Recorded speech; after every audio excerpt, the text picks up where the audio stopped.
Mm, well, that was certainly a show. Ladies and gentlemen, do not adjust your set. I am Hitman Cos. Welcome to your official review for Wrestlepalooza. And of course, I'm not alone in this endeavor. Please welcome, as always, the humble man, Garrett. Gary, welcome to the contract. Yo, what's good, my man, Cos Payne. Man, shit, man. Ready to get down with this? Let's do this shit. Alright, now, before we get into this, for those of y'all that don't know, I think they would be signed a deal with ESPN. And because of that, the main roster pay-per-views are now going to be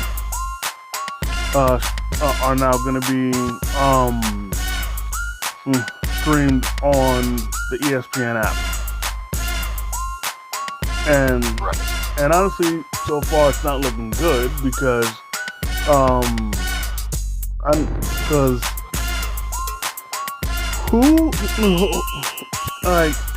I've heard of being money hungry, but never in my life would I ever see the day, or was I ever hoping to see the day, that there would be commercials during the fucking Premium Live event. Are we serious? Commercials? Really? Exactly. And look, I understand that this is a business, you know, I gotta make money and whatnot, but dude, WWE has been going on for longer than all of us listening has been alive. And yet, and they've never had commercial breaks for pay-per-views or Premium Live events, ever. Exactly. Like, what the hell is this, man? Not for real, man. For real.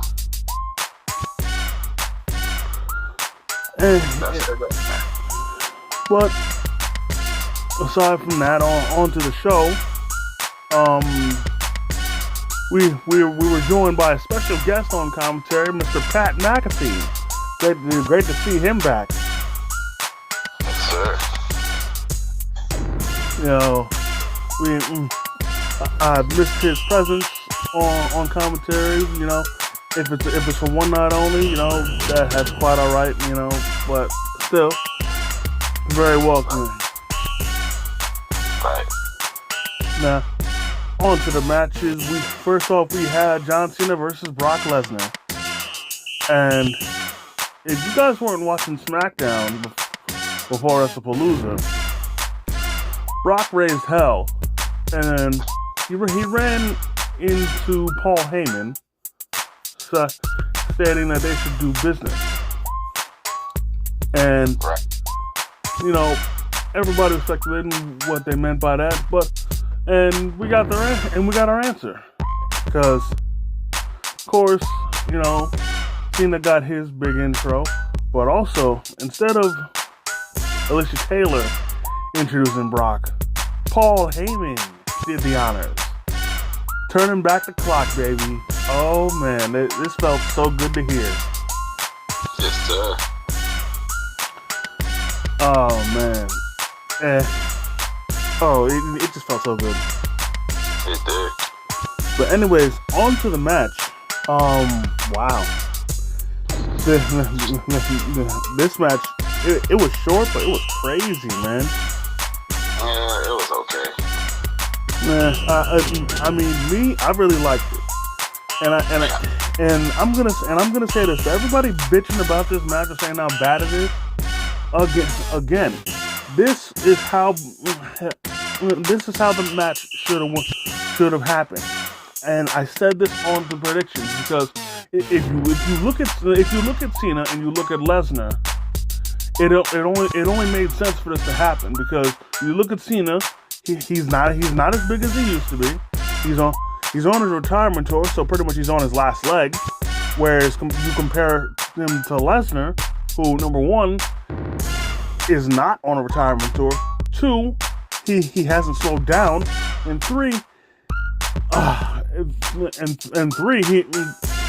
he's moving just as big, just as powerful, just as fast as he ever has when he was younger.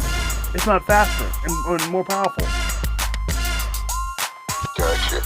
And speaking of which, whether he's on the juice or not is irrelevant to me for the moment. But yo, this nigga is so shredded.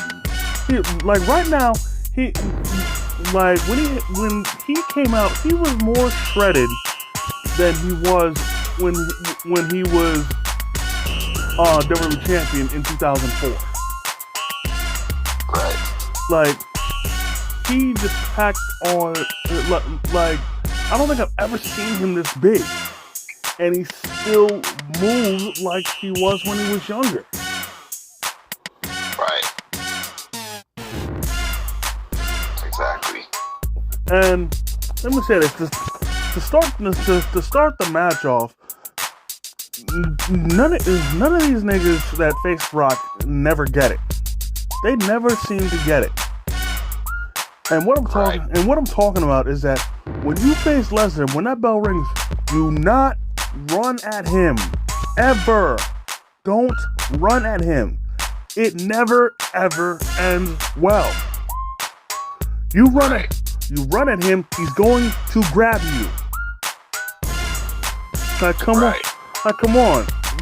Why does everyone keep doing this, man? If you run at him, you're not gonna catch him by surprise. Exactly. No matter what move you try and hit him with, when you run at him, you're not gonna catch him by surprise. He's either gonna grab you, hit you, or knock you down. Exactly. That's right. Then I do, and I like how, Cena had a little burst where at first he tried to do his 5 moves of doom, but when he kept doing the shoulder tackle, Brock just wouldn't drop. Exactly.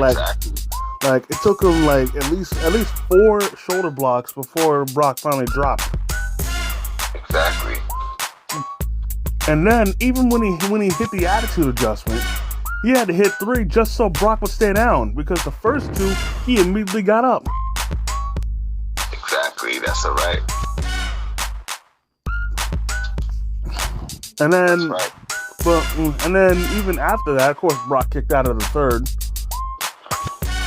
But then Cena looked like he was going for the 5-knuckle shuffle, but Brock freaking got up like it was nothing. And then thanks to someone else, because I lost count. Brock then caught Cena with 6 F5s in a row. 6. That's correct. And honestly, I'd say at least by the second or third, Cena was already dead to rights, so 6 was overkill. Exactly. But regardless, 6 or not, Brock won. But Brock wasn't quite done after that. Because then afterwards, he came back, and for some reason, he F5'd the ref. Like, come on. Like, come on, man. What did the ref do to you? And then if that was enough, he gave another F5 to Cena. Yeah. And then here's something interesting that I saw was that the camera panned to the crowd, and then there was 2 kids crying.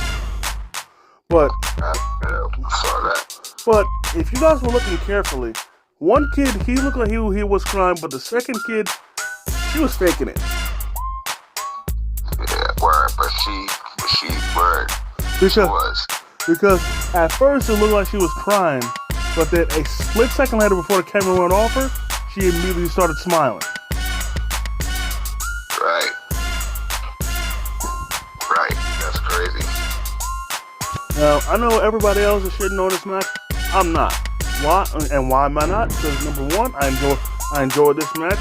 2, I enjoyed the outcome. And 2, this is how I expected it to happen, and this is how it should have happened. Right. What say you, man? Say again? I said, what say you? Your take on the match? My take on the match of Brock and Cena, honestly speaking, this whole pay-per-view was okay. It wasn't all of that, but the match, honestly speaking, like I said, I wanted Cena to win. Originally, I don't know if you read, the plan was for Cena to win, but it got changed.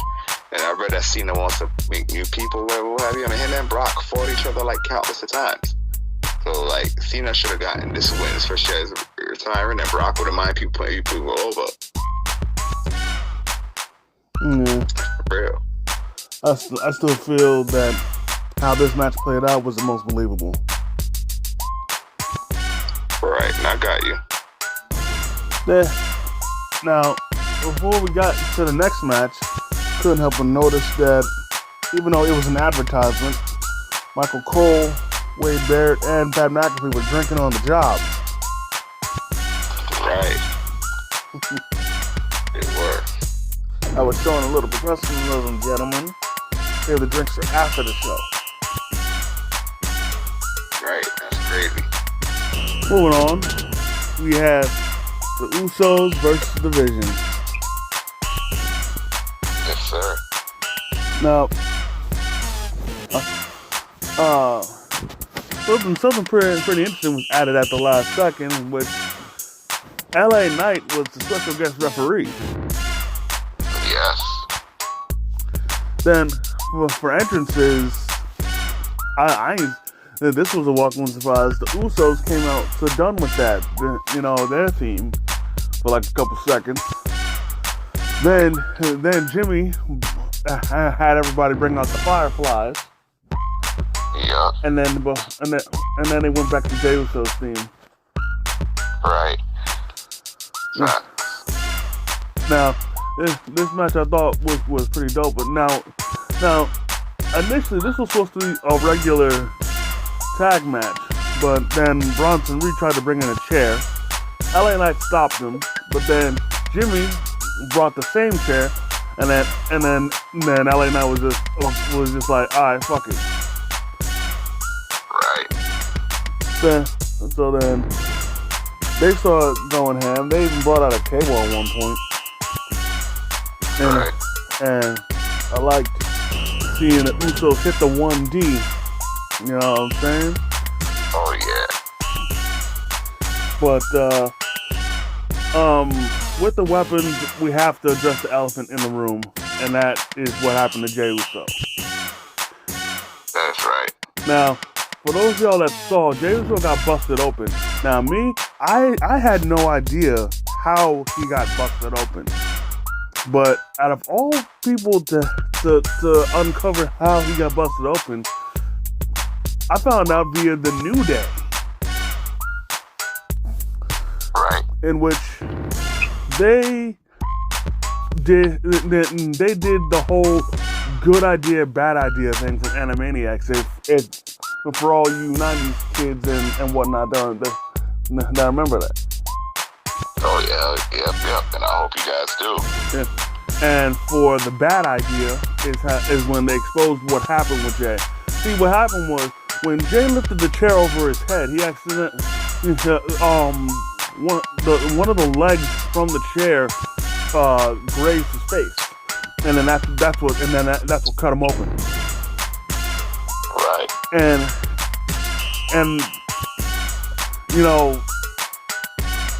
it's funny, yeah. At the same time, it's just so weird because of all the ways to cut yourself open. Like that has to be the single most unexpected way for me to see anybody get busted open.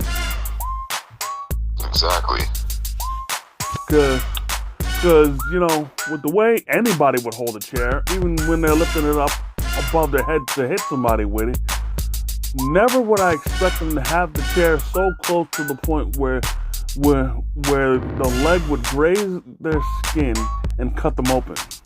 I never even thought a chair would be even sharp enough to do that, unless you were deliberately trying to cut yourself open. That's exactly, bro. But in any case, later on, there was a pretty dope sequence in which first Braun Breaker hit the Breaking Center to Jay. Then, while he was down, Bronson Reed tried to hit a moonsault, but he missed. But then, while he was trying to recover, Jimmy Uso hit a swanton on the Bronson Reed. Then, Braun Breaker speared Jimmy, but then Jay speared Braun. But, unfortunately, the good times for the Usos did not last because they both ended up getting speared through a table that was set up in the corner by Braun Breaker. And then finally, Bronson Reed put the nail in the coffin, hitting the tsunami on the Jey Uso for the win.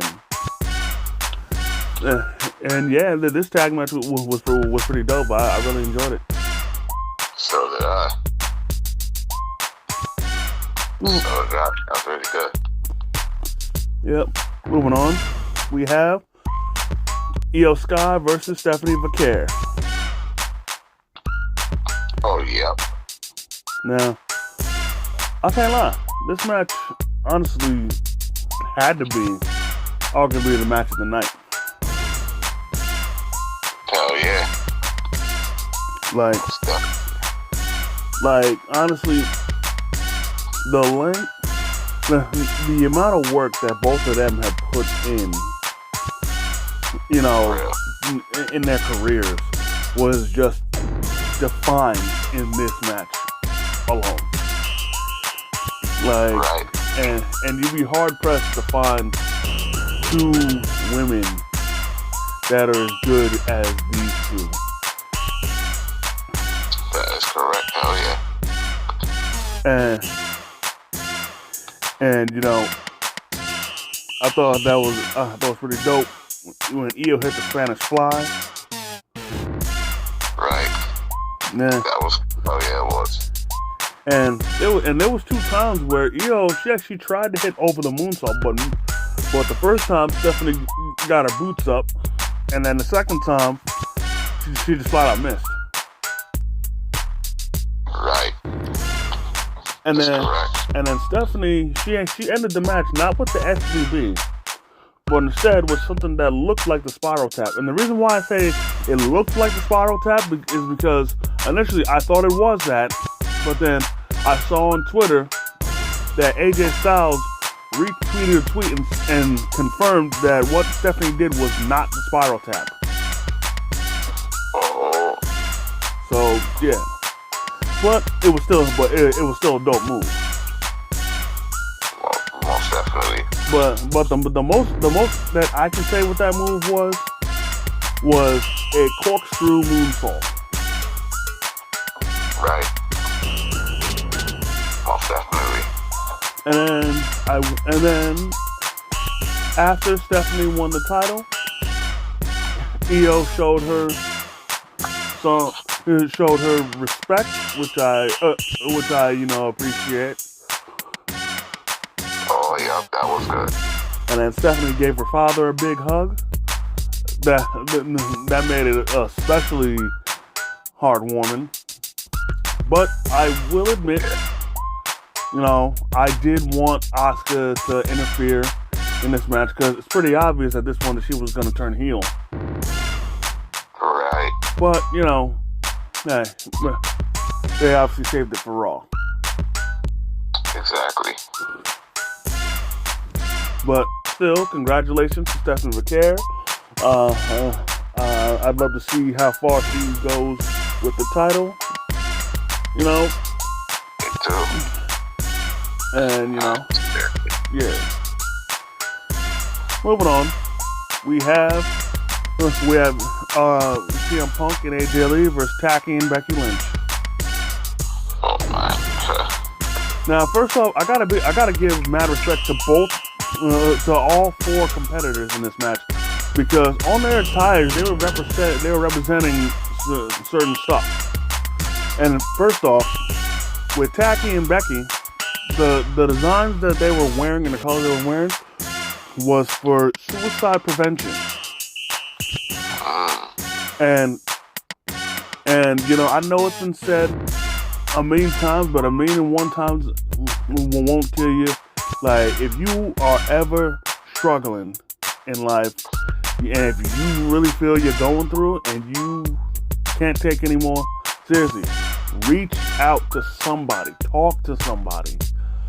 Look, like I promise you, you may think it's bad, but it can always be worse. Eh, And and don't go, you know, off off the deep end and do the worst. I promise you, there is somebody out there that'll listen to you and hear you out. Right. And then with Punk and AJ Lee, they were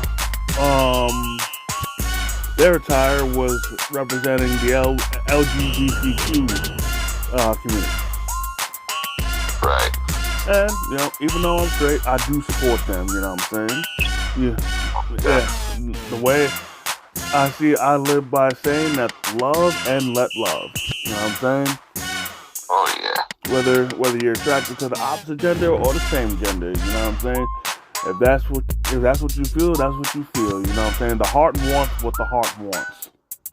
For real. Now on with the match. There was quite a interesting statistics that Michael Cole brought in, and of course he's the only one that could bring these statistics because he's the only one that's in the zone about this kind of stuff. Anyways, first off, Becky has never won a match in Indiana, and then also both teams going into this match were undefeated together. Right. Exactly. That's crazy. Now, before we get into the match, well, the end of the match itself, there's something I gotta get off my chest, and that's for all you AJ Lee cunt lickers. Listen to me very carefully. The reason why this match went on as long as it did was not because of AJ. He's not good enough to do a match that long without people falling asleep. She never has been, she never will be, and she's never gonna be. Becky is. Punk is. Seth is. AJ is not. And you can sit there and bitch at me and argue with me all you want. I do not give a fuck. I've seen her matches. She fucking sucks. So damn. And you want to know how bad she sucks? Look into this match and you will see a great example. First off, that crossbody she did. That'd be the single worst crossbody I've ever seen. And the only thing worse than that was any move I've seen by Miss Jackie. No offense to her. Miss Jackie? Yep. Or Charlie Haas's ex. And then also, you want another example that was so bad? Was her submission finisher, and I refuse to call it what she calls it, because when as bad as she performs it doesn't deserve an original name. So for me, it is the octopus stretch. Every time I've seen her do that move, whether it be nowadays or back then, she executes it horribly. Yoshihiro Tajiri is rolling over in his grave every time she botches that move so terribly, and he's not even dead. Every time she tries to come up with some sort of way to counter a move into the octopus stretch, she always busts her ass, slips off her opponent, and never locks it in properly. She literally had to try and tie herself around Becky just to try and lock the hold in, and even then it didn't even look right because Becky had to put her own weight on her just to make it look effective. And then freaking and then on top of that, y'all niggas had the nerve to have Becky tap out to the move. Come on now. Like how you gonna have a submission expert or a submission-oriented wrestler like Becky tap out to one of the worst submission moves ever. And I'm not talking about the octopus stretch that Tajiri does. With him, it's expertly applied, expertly made, and actually, I think he made the move. When AJ does it, it's the absolute worst. She can't do it right. She never has done it right. And the fact that she can insist on trying to do this move, even though she knows that she'll never do it properly, is so hilarious. And it's funny because niggas want to try to compare what happened here to what happened when Becky faced Nikki Bella, and Nikki missed that enziguri. Sure, Becky wasn't in the right spot, but there's no correlation between these two. We're talking about being in the wrong spot to not having the wrestling prowess to execute a move properly. Oh man. And I give it to all you AJ Lee fans. Go on, enjoy the moment, have as much fun as you want. I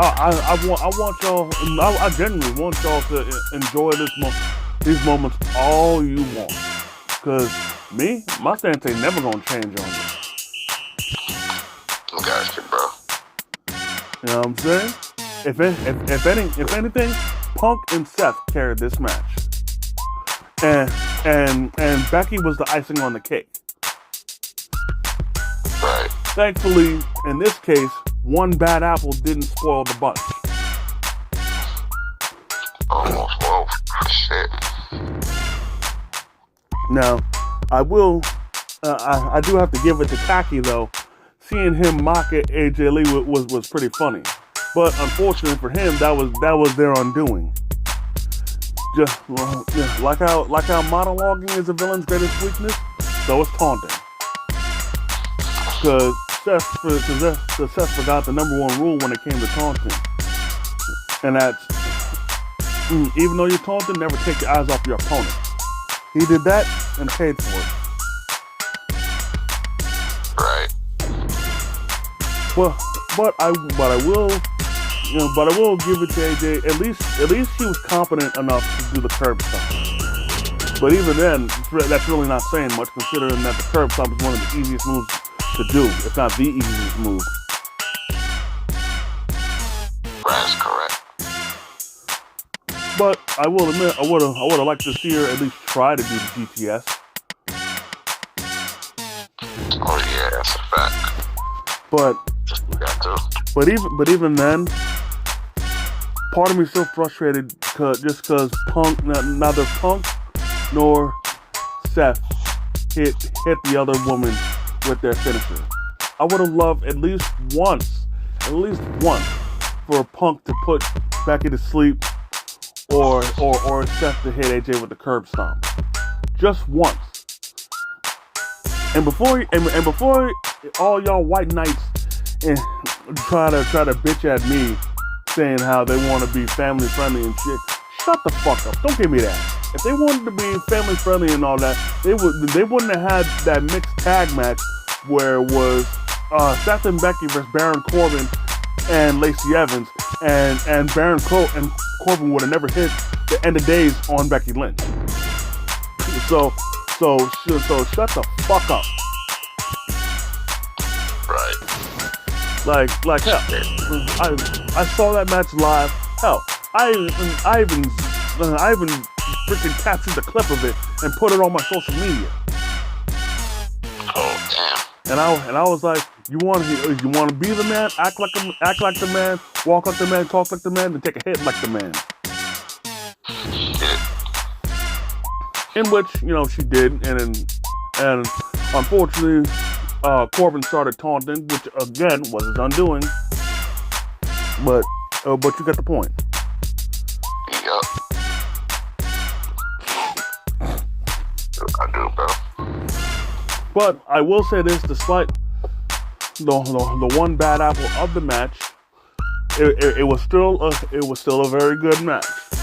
Sure, it wasn't on the level of of Triple H and Stephanie versus Ronda Rousey and Kurt Angle, but it was still a very enjoyable mixed tag match. Right. That's correct. Then, I'm sorry, what were you saying? Go ahead. That is correct. What you're saying. And also, I gotta point out one of the stats again that Michael Cole brought up, which was Becky has never won in Indiana. Unfortunately, that trend has continued. Maybe next time. Yep, man. Moving on, we had something interesting happen where The Undertaker came out and he introduced Stephanie McMahon as the first inductee into the Hall of Fame this year. Yes. Oh, yeah. And, I find it funny. Out of all the people to reveal that she's going into the Hall of Fame, why Undertaker? Because, correct me if I'm wrong, didn't he kidnap her and try to marry her during the Ministry of Darkness days? Yeah, that's a fact. But I mean, as we know, that was all storyline and shit. But still, and then on top of that, I could swear when he was the American Badass, he also put hands on her there too. Yeah, he did. So seriously, out of all the people, why Undertaker? If anybody, freaking, maybe Triple H, maybe I guess Shane come out or something. Just somebody that has been on her side positively. Part of him was thinking Randy Orton, but he put hands on her too. So that's a fact. Storyline wise, why would you have one of her ops put her in the Hall of Fame? I get you. Moving on, we have the main event: Drew McIntyre versus Cody Rhodes. Now, I'm not pulling any punches about this match. I was very, very disappointed with this match. Honestly speaking, sorry to cut you. Go ahead. Honestly speaking, I couldn't agree more. I thought it was kind of good, but then looking back, it's like, I kind of was expecting better, and I was kind of expecting, some kind of plot to a sort of different outcome. Yeah. And look here, no offense to Cody, but, and I'm sure him versus Seth is going to be a great match at Crown Jewel, but, Drew should have won this match. Nah, I fucking agree. There's no reason why Drew shouldn't have won this match. And he damn sure shouldn't have lost clean. Yeah, it's a fact. That's a big fact, man. I want to see Drew win the belt one more time, man. And then on top of that, apparently there were talks of maybe Orton interfering and turning heel. That definitely should have happened or something. That's what I mean. That's what I was expecting to happen, because rumors have it that was supposed to happen, but nothing fucking happened. So I too was disappointed in that damn match. And as good as a match that Cody can put on, I just didn't. For me, this made no sense for him to win, just because when it came to the build-up for the match, it was all Drew. Cody did nothing. He was off TV. He was off TV for weeks. We didn't hear from him or nothing. And sure, yes, he was. They were having him sell being taken out by McIntyre and shit. But they could have had him at least cut promos via satellite or something to build hype. But there was nothing. It was all Drew. Exactly. The only thing I can compare this to was when Super Cena was at its peak. But at least John Cena was still cutting promos and shit during his feuds, whereas during this one, he ain't do shit. And don't even try and defend the contract signing, because even that wasn't shit. That was only one night, and even then he still got his ass kicked. Exactly. So yeah, I was very disappointed. This match was bad. It really was. You know, very disappointed. I expected better. I got it. Now overall, this pay-per-view was okay. For me, the only bright spots was Lesnar beating the shit out of Cena and EO versus Steph. The mixed tag match was okay.